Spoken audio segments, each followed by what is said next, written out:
Bonjour les amis, nouvelle vidéo aujourd'hui pour retrouver Charles Gave en colère sur la situation de la France et très pessimiste. Mais juste avant bien sûr de l'écouter comme d'habitude, n'oubliez pas de vous abonner, le pouce, le commentaire, le partage, le boost de la vidéo.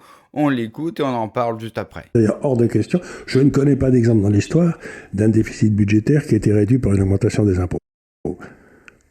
Il faut le dire, il faut le répéter, etc. Comme le montre, j'ai connu des déficits budgétaires qui étaient réglés par des baisses des dépenses et des baisses des impôts, mais jamais par une hausse des impôts. Or, ça fait 40 ans qu'on augmente les impôts pour régler le problème du déficit budgétaire.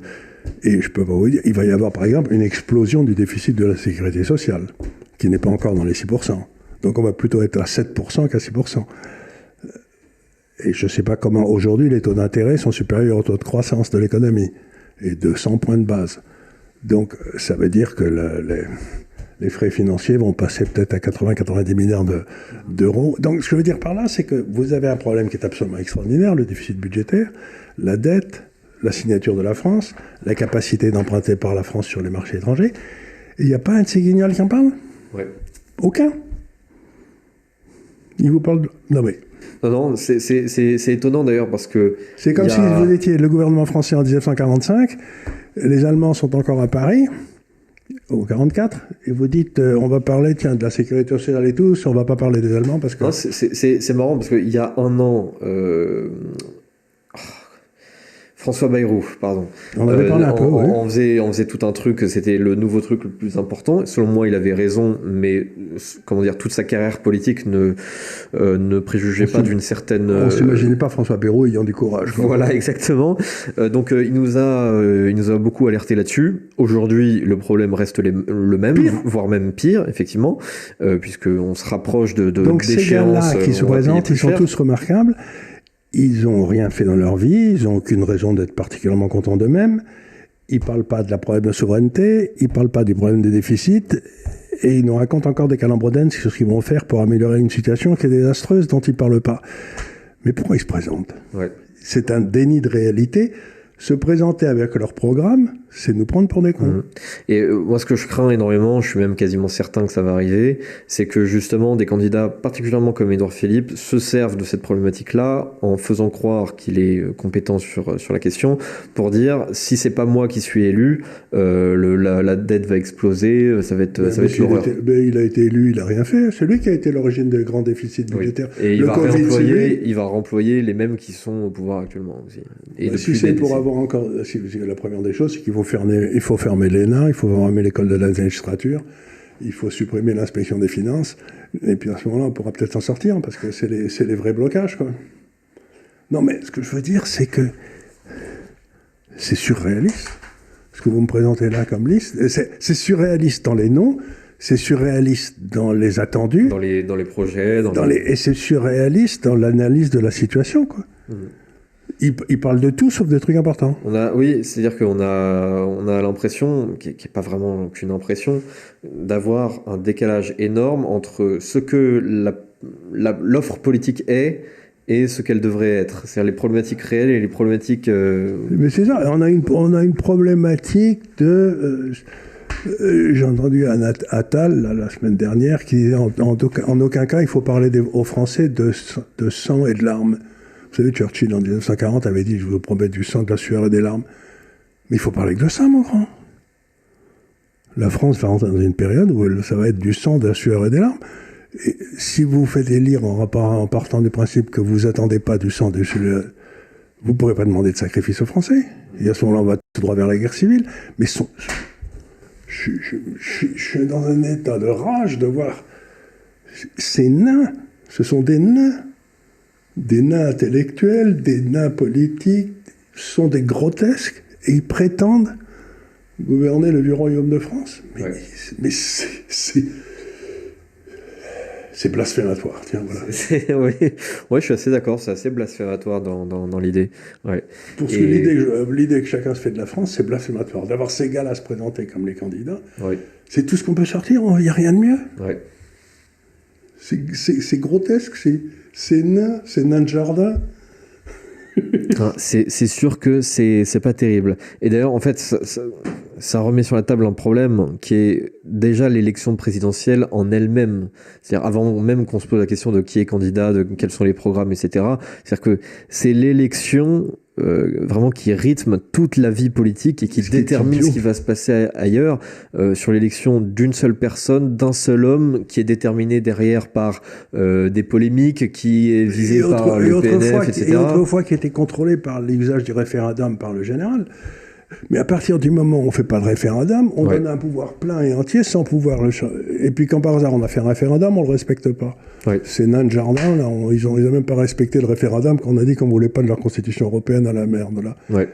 Donc c'est voir arriver des nains comme les Sarkozy, Attal, tout ça, ça me donne envie de vomir. Ouais. Malheureusement, c'est pas moi qui fais la liste. Sinon, elle serait peut-être un peu différente. Mais c'est les Français qui doivent faire la liste. C'est-à-dire qu'il ne faut pas qu'il y ait quelqu'un qui se porte candidat. Il faut que les Français se portent sur quelqu'un.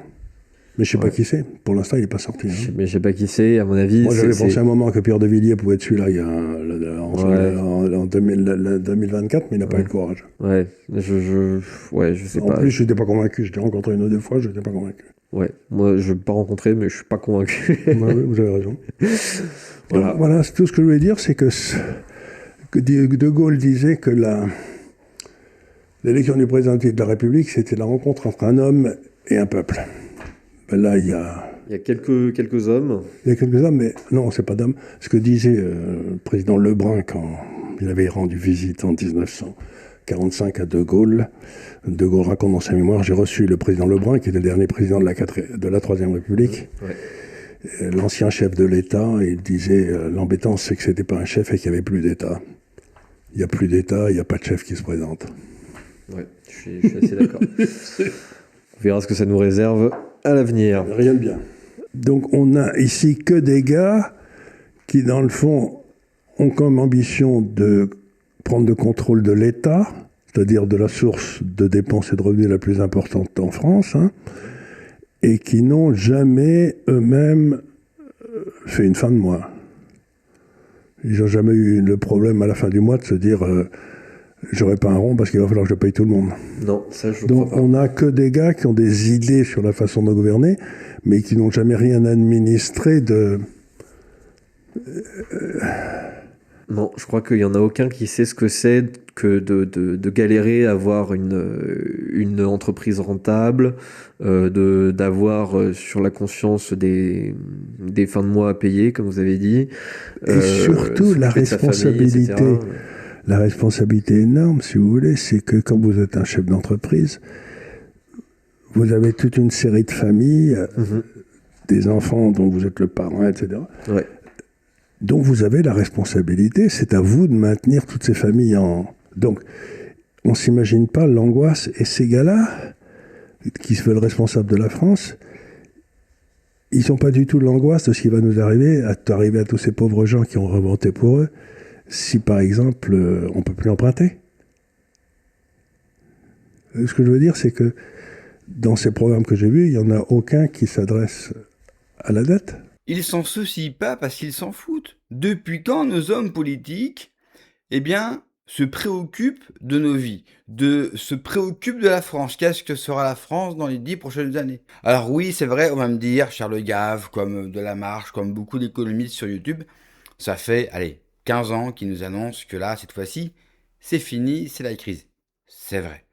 Bon, en même temps, quand on voit la dette, les chiffres, l'économie du pays, c'est normal qu'on s'attende à ce que cela s'effondre. Bon, certains pensaient que cela s'effondrerait beaucoup plus tôt. Bon, constatons que mine de rien, le système tient. Ils ont beau faire n'importe quoi, ils ont beau balancer l'argent par les fenêtres, pour le moment, l'État peut payer le régalien, l'État peut payer les fonctionnaires et donc les républiques peuvent se poursuivre. Il y a une chose que Charles Gave n'a pas dit à propos de la dette.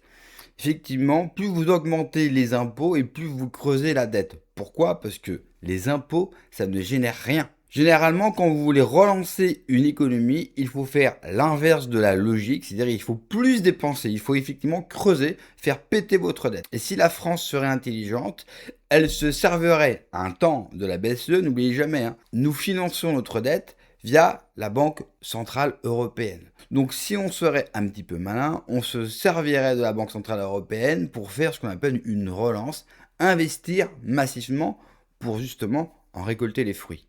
Mais bon, rassurez-vous, on n'y est pas encore, car nous avons toujours la même équipe de bras cassés qui ont coulé le pays. Et Bruno Le Maire, vous l'avez vu récemment, il a fait une petite tournée médiatique. Bruno Le Maire, au vu des 1000 milliards de dettes du Covid, il devrait être en prison aujourd'hui.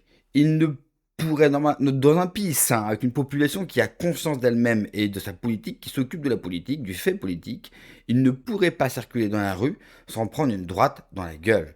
Parce que cet homme-là, il n'a pas mis nos vies en jeu, mais celle de nos enfants, celle du futur, avec 1000 milliards de dettes. Mais cet homme-là, aujourd'hui, est invité dans les médias pour nous analyser la situation actuelle, alors qu'il a été au pouvoir depuis le départ avec Macron et qu'il a été un des acteurs de la déchéance et de la chute économique de la France. Le jour où la République tombera, il faudra absolument juger comme il se doit toutes ces personnes. Merci d'avoir regardé la vidéo les amis, n'oubliez pas comme d'habitude de vous abonner, le pouce, le commentaire, le partage, le boost de la vidéo pour les sons de vous, que Dieu vous protège. Allez, ciao.